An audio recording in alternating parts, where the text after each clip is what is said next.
শুরু করছি top news at 6। আপনাদের সঙ্গে আমি সঞ্চিতা। মাত্র 250 টাকা আর তার জন্যই বন্ধুর হাতে বন্ধু খুন। অভিযোগ, ক্লাস 7-এর ছাত্র ইট দিয়ে থেতলে দিল তার 5-এ পড়া বন্ধুর মাথা। মাত্র 250 টাকার জন্যই শেষ হয়ে গেল সব। লিলুয়া দাসপাড়া, নিম্নবিত্ত মানুষের বাস। আর 5টা কিশোরের মতো ক্রিকেট ম্যাচ নিয়ে মেতেছিল ক্লাস 5-এর ছোট্ট। ম্যাচ নিয়ে চরম উত্তেজনা। ক্লাস 7-এর বন্ধুর সঙ্গে বাজি লড়েছিল ছোট্ট। এই খেলা ফেলার জন্য বাজি লড়েছিল, ওই যে টিভিতে খেলা হয় না, হ্যাঁ ওই খেলাতে। তা ও আমার নাতির তরফে জিতে গেছে, তো বলে আমাকে তাহলে তুই 250 টাকা দিবি। আর এই 250 টাকাই ওলট পালট করে দিল সবকিছু।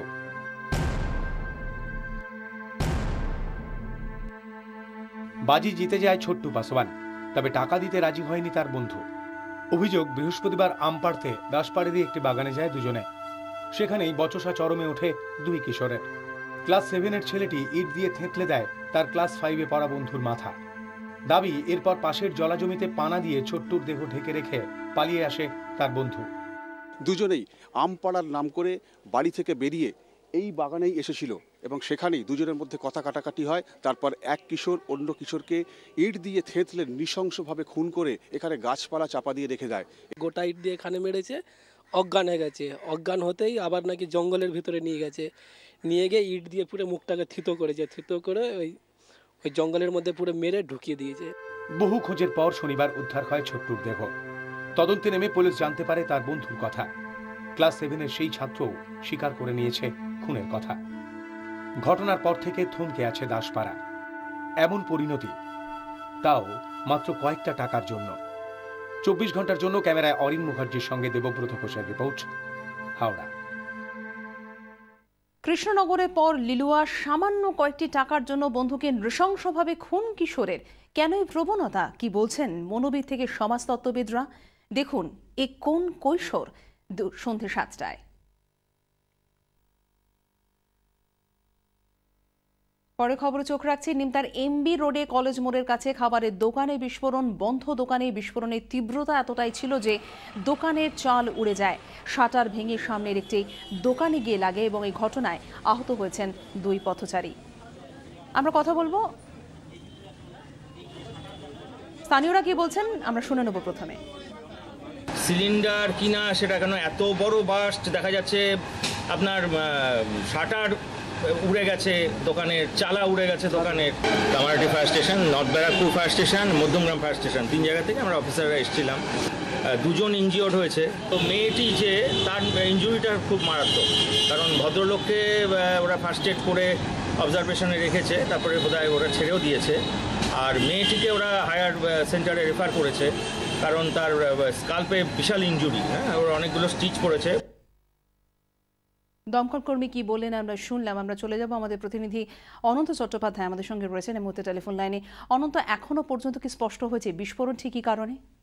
দেখো, যারা বিশেষজ্ঞ অর্থাৎ যারা ফায়ার ব্রিগেডের বিশেষজ্ঞ তারা বলছেন যে এটা ঠিক গ্যাস সিলিন্ডার ব্লাস্ট নয়, তবে অন্য কিছু ব্লাস্ট হয়েছে।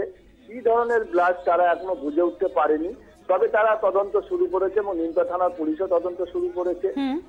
তবে কোনো ছোট গ্যাস সিলিন্ডার বাস্ট হয়েছে কিনা সেটাও তারা নিমতা থানার পুলিশ তারা দেখছেন। তবে যাই হোক, এই যে আতঙ্ক একটা ছড়িয়েছে এলাকায়, বিশাল প্রকাণ্ড আওয়াজ, যেভাবে টিন উড়ে গিয়ে পাশের মুদিখানা দোকানে পড়েছে, তাতে যথেষ্ট বিকট আওয়াজ। সেই আওয়াজে কিন্তু এলাকায় যথেষ্ট আতঙ্ক ছড়িয়েছে। যদিও এই ঘটনায় যে বিরিয়ানি দোকানের মালিক আন্নান আক্তার, তিনি জানিয়েছেন তিনি এই বিষয় কিছুই জানেন না। কি করে হলো, তার দোকানকে যখন দোকানে এসে এটা শুনলো, যে শোনার পর সে ছুটে আছে এবং বন্ধ দোকানেই এটা হয়। তবে এই বিস্ফোরণ কি মাত্রায় বা কোনো সিলিন্ডার ব্লাস্ট হয়েছে কিনা তার তদন্ত শুরু করেছে যেমন নিমতা থানার পুলিশ, পাশাপাশি দমকল কর্তৃপক্ষ তারাও তদন্ত শুরু করেছে। ধন্যবাদ অনন্ত। সেতুর ওপর থেকে প্রায় 50 ফুট নিচে জলে পড়ে গেল টেম্পো। তারপরেও অক্ষত চালক সহ 13 জন আরোহী। এমনই আশ্চর্য রক্ষা দেখল কৃষ্ণনগর। মুর্শিদাবাদের ইসলামপুর থেকে রানাঘাট যাচ্ছিলেন 13 জন দিনমজুর। ধান কাটার কাজে যাচ্ছিলেন সেই দিনমজুররা। কৃষ্ণনগর শহরে ঢোকার সময় দ্বিজেন্দ্র সেতুতে লরির সঙ্গে টেম্পো সংঘর্ষ হয়। লরির ধাক্কায় সেতু থেকে প্রায় 50 ফুট নিচে জলে পড়ে যায় টেম্পোটি। চালক সহ আহত 4 জনকে কৃষ্ণনগর জেলা হাসপাতালে ভর্তি করা হয়।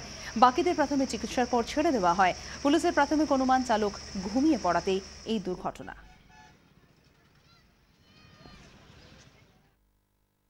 বিহার, ঝাড়খণ্ড এবং গাঙ্গেয় পশ্চিমবঙ্গে ঘূর্ণাবর্তের জের বাঁকুড়া, পুরুলিয়াতে ঝড় বৃষ্টি। বিকেল হতেই 2 জেলায় শুরু হয়ে গেছে বৃষ্টির সঙ্গে ঝোড়ো হাওয়া। গতকাল বৃষ্টির পর কিছুটা স্বস্তি পেয়েছিল কলকাতা, কিন্তু রবিবার থেকেই ফের সেই ভ্যাপসা গরম। প্রীতম দে আমাদের প্রতিনিধি রয়েছেন আমাদের সঙ্গে মুহূর্তে টেলিফোন লাইনে। প্রীতম, কি পূর্বাভাস আলিপুর আবহাওয়া দপ্তরের? দেখো, কালবৈশাখী পূর্বাভাস তো দেওয়া হয়েছে, ওয়ার্নিং দেওয়া হয়েছে, সেটা বেশ কয়েকটি জেলায়। আমরা যেমনটা দেখতে পাচ্ছি যে কিছুক্ষণ আগেই যে ওয়ার্নিং দেওয়া হয়েছে সেটা হুগলি, বীরভূম, বর্ধমান এবং আরো কয়েকটি জেলা আছে, তার মধ্যে পুরুলিয়া, বাঁকুড়া, পশ্চিম মেদিনীপুরের ঝোড়ো হাওয়া কালবৈশাখী বয়ে যাবে এবং সেটা বেশ ভালো রকম এবং শিলাবৃষ্টি হতে পারে, বজ্রবিদ্যুৎ সহ বৃষ্টি হওয়ার সম্ভাবনার কথা বলা হয়েছে এবং কোথাও কোথাও এটা শুরু হয়ে গিয়েছে। সন্ধ্যা থেকে শুরু করে একটা সময়সীমা দেওয়া হয়েছে, তার মধ্যে 50 থেকে 60 কিলোমিটার গতিবেগে প্রতি ঘন্টায় ঝোড়ো হাওয়া বয়ে যাওয়ার সম্ভাবনার কথা বলা হয়েছে। আর কলকাতা শহরের কথা যদি বলো, গতকালের যে কালবৈশাখী, আজকেও কিন্তু ঝড় বৃষ্টি এবং বজ্রবিদ্যুৎ সহ বৃষ্টিপাতের সম্ভাবনার কথা রয়েছে এবং সেটা রাত পর্যন্ত, সন্ধ্যে বা রাতের দিকে হওয়ার কথা। একেবারে সেটা তিলোত্তমা কলকাতার ক্ষেত্রে যথেষ্ট স্বস্তির। প্রীতম, ধন্যবাদ তোমায়।